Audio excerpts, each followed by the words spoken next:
Sir একটা প্রশ্ন ছিল। আচ্ছা বলেন আপনার প্রশ্ন। স্যার এখন তো বর্ষার দিন আসতেছে সামনে, সেক্ষেত্রে আমাদের দেশের বেশিরভাগ রাস্তাতে ডুবে থাকে, সেক্ষেত্রে আমাদের চালকের বা আমাদের করণীয় কি স্যার? আর বর্ষার দিনে যদি রাস্তা পানিতে ডুবে যায়, সেই ক্ষেত্রে চালকের করণীয় হলো গাড়ির গতি একদম কমিয়ে ফেলতে হবে। জি স্যার।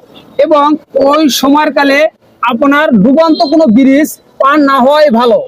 তারপরে আপনার সজাগ থাকতে হবে, আপনার গাড়ির যে এক্সস্ট পাইপ, যে চ্যালেঞ্জের পাইপটি আছে, ওই পাইপটি যদি পানিতে ডুবে যায়, সেই ক্ষেত্রে আপনার গাড়ির ইঞ্জিন যাতে স্টার্ট বন্ধ না হয়ে যায়, ডুবন্ত অবস্থায় ইঞ্জিনের স্টার্ট যাতে বন্ধ না হয়, সেদিকে আপনার সজাগ থাকতে হবে। তারপরে আপনার সজাগ থাকতে হবে, আপনার গাড়ি চলাকালীন আপনার গাড়ির চাকা থেকে পানি ছিটে যাতে রাস্তা ব্যবহারকারীদের গায়ে না যায়, তাহার প্রতি আপনার অবশ্যই লক্ষ্য রাখতে হবে। এই যে ভারী বৃষ্টির সময় আপনার এই বিষয়ের উপরে আপনার নজর থাকতে হবে। ধন্যবাদ স্যার এত সুন্দর উত্তর দেওয়ার জন্য। স্যার আপনাকে অসংখ্য ধন্যবাদ। প্রিয় ভিউয়ার্স, বিআরটিসির একজন বেসিক স্টুডেন্ট যে প্রশ্নটি আমাকে করেছেন, প্রশ্নটি সঠিক হয়ে থাকলে অবশ্যই লাইক, কমেন্ট, শেয়ার করবেন এবং আমাদের এই রকমের ভিডিওর আপডেট পেতে পেজটিকে ফলো দিয়ে পাশে থাকবেন।